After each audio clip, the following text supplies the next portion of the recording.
नमस्कार दोस्तों, आज हम इस वीडियो में आप लोगों को हिंदी व्याकरण का 60 वीवीआई ऑब्जेक्टिव प्रश्न बताने वाले हैं। दोस्तों, आप लोगों को पता ही होगा कि आपके बोर्ड परीक्षा में 100 गो ऑब्जेक्टिव क्वेश्चन हिंदी में पूछा जाता है। 100 गो में 55 गो ऑब्जेक्टिव क्वेश्चन आप लोगों का रहता है हिंदी व्याकरण से, ठीक है ना। तो आज अगर इस वीडियो को पूरा देखते हो तो 25 नंबर आप लोगों का हिंदी व्याकरण में हो जाएगा, क्योंकि इस वीडियो में हम आपको 6 गो चैप्टर का ऑब्जेक्टिव क्वेश्चन गेस बता रहे हैं जो इससे बाहर नहीं पूछेगा। जैसा कि मैंने आप लोगों को दिखाने के लिए पहला ही नंबर क्वेश्चन लेकर आया। देखो कितना बार पूछा गया, 4 बार लगातार पूछा गया। तो वीडियो को लास्ट तक देखो, 10 मिनट का वीडियो है, अच्छे से आप लोगों का हिंदी व्याकरण का तैयारी हो जाएगा, ठीक है ना। तो चलिए हम वीडियो स्टार्ट करते हैं, ठीक है। तो देखिए आपका पहला नंबर क्वेश्चन है कि च का उच्चारण स्थान क्या है। च का उच्चारण स्थान क्या है। आपके पास ऑप्शन है कंठ, मृदा, और आपके पास ऑप्शन है तालु, दंत, ठीक है ना। तो यहाँ पर आपका आंसर क्या मिल जाएगा, ऑप्शन नंबर आपका मिल जाएगा सी नंबर हो जाएगा तालु। च का उच्चारण स्थान क्या है, तालु। आंसर आपका पहला का सी नंबर मिलेगा, याद रखना, ठीक है। चलिए अगला क्वेश्चन देखते हैं। अगला आपका क्वेश्चन पूछा गया कि व्यंजन के कितने भेद होते हैं। देखिए व्यंजन के 3 भेद होते हैं। व्यंजन वर्ण के कितने भेद होते हैं, 3 भेद होते हैं। पहला क्या होता है, पहला आपका स्पर्श होता है, स्पर्श व्यंजन होता है। फिर आपका अंतस्थ व्यंजन होता है, कौन सा होता है, अंतस्थ व्यंजन होता है। और एक होता है उष्म व्यंजन, कौन होता है, उष्म व्यंजन होता है। तो ये 3 प्रकार के आपका व्यंजन होते हैं, ठीक है ना। तो याद रखना, इसका आंसर हो जाएगा बी नंबर 3। ये भी एग्जाम में पूछा जाता है। अगला आपका क्वेश्चन है ध का उच्चारण स्थान क्या है।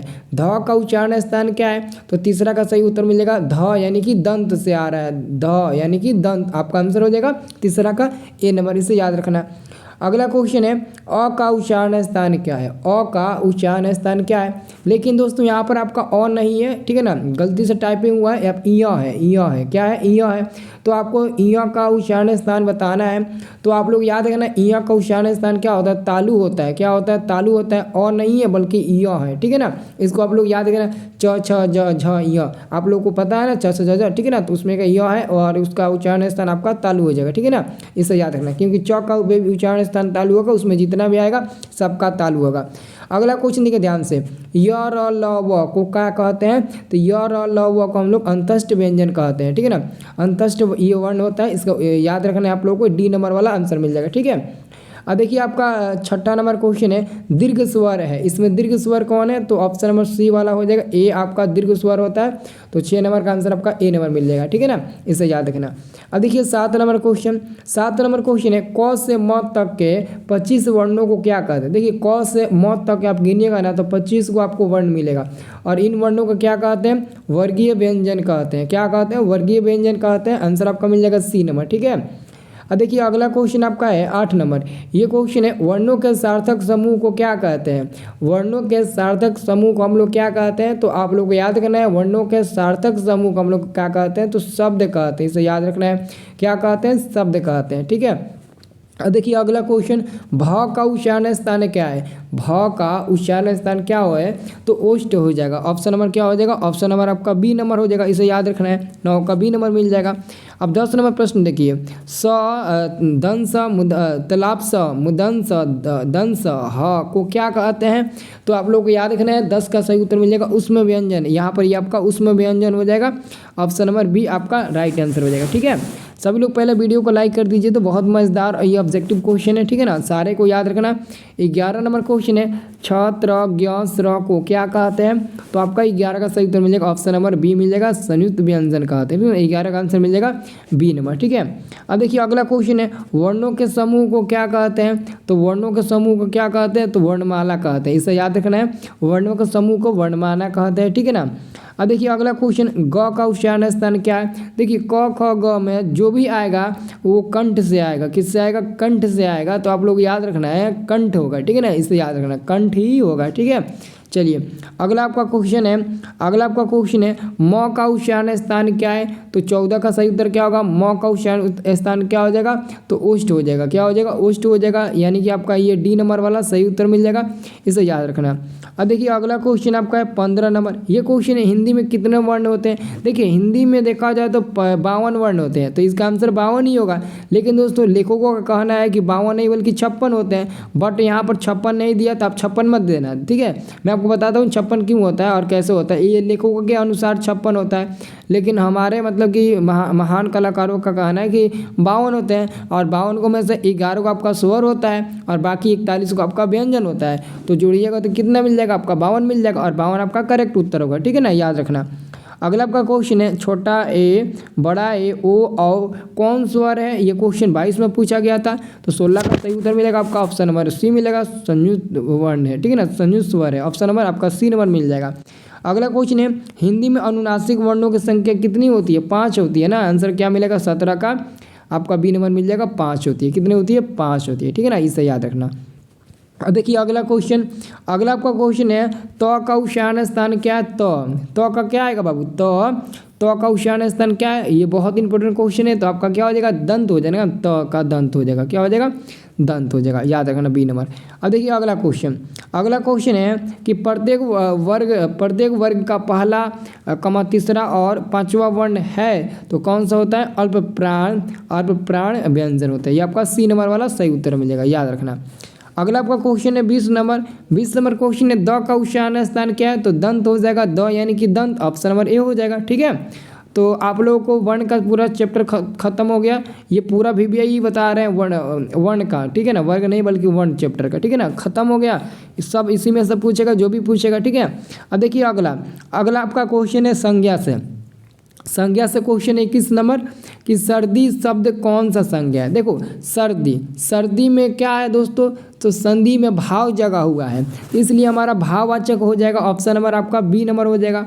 ए नंबर तो होगा नहीं क्योंकि इसमें समूह का बात ही नहीं है, और नापी तौली जलने वाली बात ही नहीं है कि आपका द्रव्य होगा, और इसमें जातिवाचक का कोई नामो निशान नहीं है, इसलिए हमारा होगा भाववाचक। जैसे बुढ़ापा में भी आपका भाववाचक होता है, तो यहाँ पर हमारा मिल जाएगा बी नंबर, भाववाचक हो जाएगा। ठीक है, अब देखिए अगला क्वेश्चन हमारा है 22 नंबर, गंगा कौन संज्ञा है। देखो गंगा एक बहुत अच्छा नाम भी होता है और एक खास नाम है। अब हर चीज़ को आप गंगा थोड़ी ना कहोगे, हम लोग गंगा किसको बोलते हैं, जिसमें पानी रहता है, यानी कि समुद्र को हम लोग कहीं मतलब कि किसी समुद्र को गंगा के नाम से जानते हैं ना। तो ठीक वैसे ही दोस्तों गंगा एक खास नाम होता है ना, जैसे गंगा मैया, तो एक खास नाम है, इसलिए गंगा हमारा क्या हो जाएगा, तो व्यक्तिवाचक हो जाएगा, ये बी नंबर वाला, ये हमारा व्यक्तिवाचक होगा क्योंकि ये खास नाम है ना। अब देखिए अगला क्वेश्चन आपका है, अगला क्वेश्चन है शाबाश शब्द कौन सा संज्ञा है। वाह क्या बात है, नहीं कहते शाबाश मेरे शेर शाबाश, ऐसे कहते हैं ना, तो क्या हो जाएगा, ये हमारा भाववाचक होगा क्योंकि इसमें भी भाव जगा हुआ है, इसलिए हमारा भाववाचक हो जाएगा। ठीक है ना, याद रखना। अगला हमारा क्वेश्चन क्या है, अगला हमारा क्वेश्चन है 24 नंबर, संज्ञा के कितने प्रकार होते हैं, कितने भेद होते हैं। तो संज्ञा का 5 भेद होते हैं, जातिवाचक संज्ञा, व्यक्तिवाचक संज्ञा, भाववाचक संज्ञा, द्रव्यवाचक संज्ञा और समूहवाचक संज्ञा, 5 होते हैं ना। तो पांचों का आप लोग नाम याद रखना। ठीक है, अब देखिए अगला क्वेश्चन, भारतीय शब्द कौन सा संज्ञा है। देखिए भारतीय अगर पूरा विश्व में देखा जाए तो भारतीय एक ही नाम है हमारा भारत देश का। ठीक है ना, तो ये भी हमारा खास नाम है, दुनिया में अकेला नाम है, तो हमारा क्या हो जाएगा, व्यक्तिवाचक होगा ना, सी नंबर वाला, क्या होगा, सी नंबर वाला व्यक्तिवाचक होगा, इसे याद रखना, भूलना मत। ठीक है ना, चलिए अगला क्वेश्चन देखें। अगला आपका क्वेश्चन है कि पहाड़ शब्द कौन सा संज्ञा, पहाड़ जो है ना वो कौन सा संज्ञा है पहाड़। तो आप लोग को याद करना, पहाड़ में ना जाति का बोध होता है, ठीक है ना, पूरी जाति वर्ग का बोध होता है, तो ये हमारा क्या होगा, पहाड़ हो गया। जैसे कि घर में हमारा जो पंखा है ना, उसमें भी क्या होता है, पूरी जाति वर्ग का बोध होता है, पंखा। ठीक है ना, तो इस सब को आप लोगों को याद रखना है क्योंकि बोर्ड एग्जाम में ये क्वेश्चन सब आने वाला प्रश्न है। ठीक है ना, देखिए अगला क्वेश्चन है, कोसी नदी प्रत्येक वर्ष बाढ़ लाती है, यहाँ कोसी में कौन सा संज्ञा। वाह क्या गजब का क्वेश्चन पूछा है, पहले वाक्य को बनाया फिर उसमें से निकाल कर पूछा है कोसी। बाबू बिहार के क्या बोलते हैं, नर्मदा घाटी, बिहार का कोस किसे कहते हैं हम लोग, कोसी नदी को कहते हैं ना, बिहार का कोसी नदी को। तो कोसी नदी भी खास नाम है और हर चीज़ का कोसी ही नहीं नाम हो जाएगा, इसलिए ये भी हमारा व्यक्तिवाचक होगा क्योंकि ये खास नाम है ना, तो हमारा व्यक्तिवाचक होगा। ठीक है, इसे याद रखना। अगला हमारा क्वेश्चन है रामायण शब्द का संज्ञा बताइए किसका उदाहरण है। तो रामायण भी तो हमारा व्यक्तिवाचक होगा क्योंकि रामायण एक खास नाम है ना रामायण, इसलिए हमारा व्यक्तिवाचक हो जाएगा। अब हर चीज़ का रामायण थोड़ी ना होता है, रामायण एक खास नाम है और अकेले है दुनिया में। ठीक है ना, इसलिए हमारा व्यक्तिवाचक होगा। संज्ञा है, बताइए इसमें संज्ञा क्या है। देखो ये जो आपका ऑप्शन नंबर है निज, ये संज्ञा नहीं। आलसी जो है वो संज्ञा नहीं है, आलसी तो आपका क्या हो जाएगा, एडजेक्टिव हो जाएगा ना, विशेषण हो जाएगा, ठीक है ना, क्योंकि कैसा है कैसी है सब प्रश्न मिल जा रहा है। वीरता भी नहीं होगा, नहीं वीरता होगा, ठीक है, क्या होगा तो यहाँ पर वीरता हो जाएगा, ठीक है ना। वीरता हमारा संज्ञा है, जबकि हमारा ऑप्शन नंबर जो डी है ना पढ़ना, ये हमारा क्या हो जाएगा, वर्ब हो जाएगा, वर्ब हो जाएगा, वी वर्ब हो जाएगा, ठीक है ना। और ये वर्ब आपका पढ़ना हो जाएगा, ठीक है ना, क्योंकि वो काम करने का कार्य करता है इसलिए। तो हमारा आंसर हो जाएगा सी नंबर वीरता होगा। वीरता हमारा क्या है तो संज्ञा है, बाकी नहीं है, ठीक है, इसे याद रखना। अब देखिए अगला क्वेश्चन पानी है। तो बाबू पानी में नापी तौली जाने का बोध होता है। अगर मैं कहूँ कि जाओ मार्केट से पानी खरीद कर लाओ, तो पूछोगे ना कितना लीटर पानी खरीदना है, तो ये नापी जाने वाली सब वस्तुएं है ना, तो हमारा क्या हो जाएगा, द्रव्यवाचक हो जाएगा, द्रव्यवाचक, ये हमारा ए नंबर मिल जाएगा, ठीक है। अब देखिए अगला क्वेश्चन अक्टूबर। देखो अक्टूबर भी एक खास नाम है नाम है ना, तो ये भी हमारा क्या हो जाएगा, व्यक्तिवाचक हो जाएगा। अब ये बताओ अक्टूबर महीना होता है ना, तो ये अक्टूबर खास महीना का नाम है ना, तो यहाँ पर हमारा क्या हो जाएगा, ये भी हमारा व्यक्तिवाचक होगा। अगला हमारा क्वेश्चन है ज्वालामुखी शब्द कौन संज्ञा है। देखो ज्वालामुखी की मैं बात करूँ, ज्वालामुखी, देखो इस क्वेश्चन में हमको डाउट लग रहा है, ज्वालामुखी कह रहा है ना, इस क्वेश्चन में थोड़ा सा हमको डाउट लग रहा है, ठीक है ना, ठीक है ना, क्योंकि एक मिनट, ज्वालामुखी कह रहा है ना, हाँ ठीक है, ज्वालामुखी में तो व्यक्तिवाचक तो नहीं होगा, व्यक्तिवाचक भी नहीं होगा, ज्वालामुखी, हाँ देखो, हाँ बाबू ज्वालामुखी में ना पूरी जाति भर का बोध हो रहा है, इसलिए हमारा जातिवाचक ये होगा, क्या होगा, जातिवाचक होगा, याद रखना, ठीक है ना, जातिवाचक। अब अगला क्वेश्चन पूछा है रक्षाबंधन। रक्षाबंधन में कौन सा समास है, तो रक्षाबंधन में भी तो पूरी जाति भर का बोध होता है ना, रक्षाबंधन में भी क्या होता है, रक्षाबंधन में पूरी जाति भर का बोध होता है, नहीं। देखो रक्षाबंधन एक शब्द है, एक शब्द भी है और एक पर्व भी है, तो एक खास पर्व का नाम है और एक खास शब्द है, तो हमारा व्यक्तिवाचक कहलाएगा ना, तो हमारा व्यक्तिवाचक होगा, याद रखना, ठीक है। अब देखिए अगला क्वेश्चन है मनुष्य शब्द कौन सा संज्ञा है। देखो मनुष्य शब्द संज्ञा बताना है, तो मनुष्य शब्द कौन सा संज्ञा है, तो इसे आप लोगों को याद रखना है, ये हमारा हो जाएगा जातिवाचक हो जाएगा, क्या हो जाएगा, जातिवाचक हो जाएगा, इसे आप लोगों को याद रखना है, जातिवाचक संज्ञा है, ठीक है ना। चलिए अगला क्वेश्चन देखें, कौन रो रहा है। अब देखिए सर्वनाम से संबंधित क्वेश्चन स्टार्ट हो गया है, सर्वनाम से संबंधित क्वेश्चन स्टार्ट हो गया, इसको देखिए ध्यान से। तो यहाँ पर 35 नंबर का आंसर क्या मिलेगा, देखो क्वेश्चन पहले पढ़ लो, कौन रो रहा है किस सर्वनाम का उदाहरण है। 21 और 22 में पूछा गया था, हमारा प्रश्नवाचक हो जाएगा। प्रश्नवाचक इसलिए होगा ना क्योंकि कोई बंदा है जो प्रश्न पूछ रहा है कि कौन रो रहा है, यानी कि प्रश्न पूछा है तो प्रश्नवाचक हो जाएगा, ठीक है। अगला क्वेश्चन है सर्वनाम उस विकारी शब्द को कहते हैं जो संज्ञा के बदले आता है, जो संज्ञा के बदले आता है, तो यहाँ पर का आंसर मिल जाएगा सी नंबर, ठीक है। अगला क्वेश्चन है आप भला तो जग भला किस सर्वनाम का उदाहरण है। आप भला तो जग भला, तो निजवाचक, ठीक है ना, निजवाचक हो जाएगा, ये सी नंबर वाला, ठीक है, याद रखना। अगला क्वेश्चन है तुम्हें क्या चाहिए किस सर्वनाम का उदाहरण है। तुम्हें क्या चाहिए किस सर्वनाम का उदाहरण है, तो यहाँ पर देखो क्या लगा है, क्या से प्रश्न पूछने का तात्पर्य होता है, तो हमारा प्रश्नवाचक हो जाएगा सी नंबर, क्या हो जाएगा, प्रश्नवाचक हो जाएगा सी नंबर, ठीक है ना, याद रखना। अब देखिए अगला क्वेश्चन है कोई कैसा सर्वनाम है। कोई, जैसे मैं आपसे पूछूं कोई मतलब कि कोई से शब्द बनाओ, जैसे कि मैंने पूछा आप लोगों से कि कोई मेरे साथ चलेगा, मतलब कि कोई मेरे साथ चलेगा। अब ये नहीं पता कि कौन मेरे साथ चलेगा, मतलब कि इसमें कोई भी निश्चित नहीं है, अनिश्चित है, तो अनिश्चित मतलब कि अनिश्चयवाचक हो जाएगा, आपका ऑप्शन नंबर भी मिल जाएगा। और वैसे ही दोस्तों अगला क्वेश्चन है कि जो शब्द संज्ञा के बदले प्रयुक्त होता है उसे क्या कहते हैं, तो सर्वनाम कहते हैं, ऑप्शन नंबर आपका मिल जाएगा बी नंबर, ठीक है। अगला क्वेश्चन है लोगों ने चोर को मारा, इस वाक्य में को किस कारक का चिन्ह है। तो एक कर्ता से क्वेश्चन आ गया, तो कर्ता ने कर्म को, तो कर्म के साथ क्या होता है, कर्म के साथ क्या होता है, तो को होता है ना, तो यहाँ पर आपका क्या होगा, कर्ता ने कर्म को, तो आपका को किस में आएगा, कर्म में आएगा ना, तो ऑप्शन नंबर बी वाला होगा कि नहीं होगा, ऑप्शन नंबर बी वाला, ठीक है। अब देखिए अगला क्वेश्चन है जो कमाएगा वही खाएगा किस सर्वनाम का उदाहरण है, तो ये हमारा उदाहरण हो जाएगा संबंधवाचक सर्वनाम का, ऑप्शन नंबर सी मिल जाएगा, ठीक है। अब देखिए अगला क्वेश्चन है सब्जी मत खाओ क्योंकि वह खराब है, यह किस सर्वनाम का उदाहरण है, यह किस सर्वनाम का उदाहरण है, तो आप लोगों को याद रखना है बाबू, यहाँ पर इसका आंसर बाबू निश्चयवाचक सर्वनाम होगा। सब्जी मत खाओ क्योंकि वह खराब है। हाँ, निश्चय है, मतलब कि निश्चित रूप से कहा जा रहा है कि सब्जी मत खाओ क्योंकि वह खराब है, तो हमारा निश्चयवाचक हो जाएगा। ठीक है ना।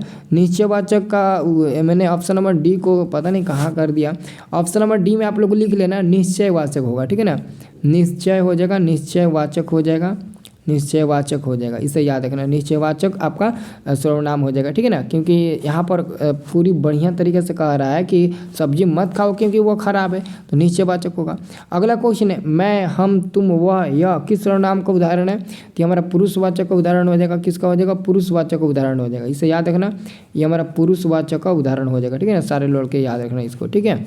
अब चलिए अगला क्वेश्चन देखते हैं। अगला क्वेश्चन है जिस शब्द से किसी काम का करने या होने का समझा जाए उसे हम लोग क्या कहते हैं? उसे हम लोग क्या कहते हैं? तो उसे हम लोग क्रिया कहते हैं। क्या कहते हैं? क्रिया कहते हैं। याद रखना। अगला आपका क्वेश्चन है शब्द निर्माण की दृष्टि से धातु के कितने भेद होते हैं? तो आप लोगों को याद रखना 46 का आंसर होगा। 2 भेद होते हैं। कौन कौन से? आप लोगों को पता है कौन कौन से भेद होते हैं? ठीक है। अब देखिए अगला क्वेश्चन है, अगला क्वेश्चन देखो यहाँ पर सा लिखा गया बल्कि माँ है। ठीक है ना। यहाँ पर माँ बना देना। माँ मुझसे रोटी बनवाती है। इस वाक्य में बनवाना है, बताइए तो इस वाक्य में बनवाना क्या है? तो प्रेरणार्थक क्रिया है। आपका आंसर मिल जाएगा बी नंबर। इसे याद रखना है, क्या होगा? आपका बी नंबर हो जाएगा। ठीक है ना। अब चलिए अगला क्वेश्चन देखते हैं। ठीक है। अगला क्वेश्चन आपका 48 नंबर है खानदान शब्द का विशेषण बताइए। देखो खानदान का खानदानी हो जाएगा, जैसे किताब का किताबी, मित्र का मित्रता। ठीक है ना। और वैसे ही खानदान का खानदानी। देखो खानदान का मतलब ये हुआ है कि कोई बड़े मतलब कि घराना के लड़के अगर बदमाशी करता होगा तो उसको हम लोग क्या बोलते हैं? ये उस खानदान का लड़का है, उस खानदान का लड़का है और ये मतलब है ना क्या कर रहा है? बदमाशी कर रहा है।